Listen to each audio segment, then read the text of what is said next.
Bonjour, bienvenue à tous, bienvenue dans cette édition 2025 de Patrimonia. On va parler produits structurés avec un spécialiste, Clément Lemaire. Bonjour. Bonjour Fabrice. Directeur général d'Irbis. Et avec vous, justement, on se pose cette question, avec cette rentrée mouvementée, on se dit, tiens, ces produits structurés, est-ce qu'ils ont toujours le vent en poupe ? C'est sûr qu'on est sur un contexte de marché un peu surprenant. On s'attendait quand même avec toute l'actualité politique, économique qu'il pouvait y avoir à plus de volatilité. Au final, on a des marchés assez calmes, globalement. Il reste toujours de la volatilité sur les taux d'intérêt, mais les marchés actions sont assez calmes. Donc au final, peut-être un petit peu d'attentisme de la part des partenaires durant l'été en disant ça va un petit peu corriger, en fait pas du tout.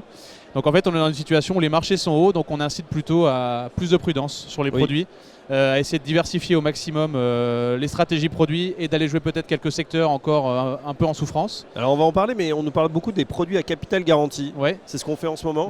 C'est une vraie tendance depuis maintenant 3-4 ans, depuis la hausse des taux. Ça continue d'être une grosse partie chez nous, c'est à peu près 25 à 30% de nos émissions.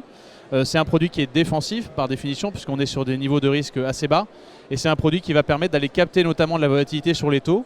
Les taux d'intérêt, c'est un marché qui est toujours très volatile et dans les produits structurés, on a besoin de volatilité pour construire des offres pertinentes, on va dire, et c'est la seule classe d'actifs aujourd'hui, les taux, qui offrent, on va dire, un petit peu de volatilité. Ouais, volatilité, il en faut pour bâtir des stratégies. On en a eu en début d'année, on se souvient, lors de l'annonce des tarifs qui a surpris un petit peu tout le monde. Alors même si finalement on n'était pas sur 50 à 100%, mais bien on s'est mis d'accord sur 15%.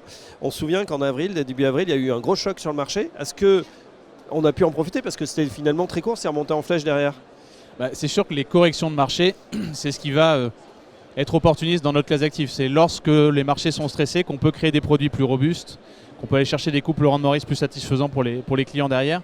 Et donc on a quelques gros partenaires qui en ont profité, mais c'est sûr que ça a été très court. Et en général, on a le temps de bâtir ces offres, de les penser, de les pricer même. Il faut un petit peu de temps et c'est sûr que ça a été très bref. Donc tout le monde n'a pas pu en profiter, mais il y a certains partenaires qui ont saisi la fenêtre et bravo à eux en tout cas.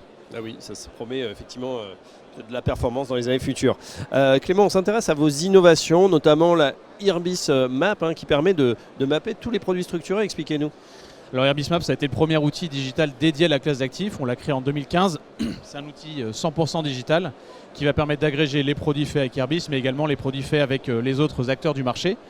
Et on a innové sur une nouvelle version qui va permettre d'avoir plus d'indicateurs de risque, donc déjà une toute nouvelle interface, et d'avoir un meilleur pilotage des enveloppes. Et en plus, on va agréger ça prochainement un peu avec de l'IA pour automatiser plus facilement l'intégration de produits et puis aussi pour donner éventuellement des conseils et des recommandations d'allocation. C'est l'IA demain qui va détecter les meilleures opportunités ou il faut encore des conseillers?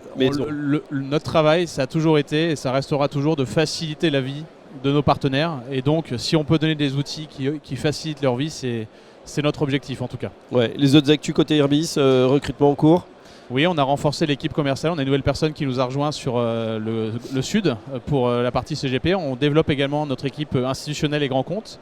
Et on va encore recruter dans les prochains mois. Donc, activité très riche et surtout, j'insiste, mais un contexte de marché assez particulier qui incite quand même à la prudence et à la diversification des offres. Le produit structuré aujourd'hui, c'est central. Il faut donc bien l'adapter aux clients et surtout diversifier les produits au maximum. Voilà le conseil de Clément Lemaire. Clément, merci. Merci Fabrice. Directeur général de Irbis Finance et à très bientôt sur notre antenne. Merci Fabrice, à bientôt.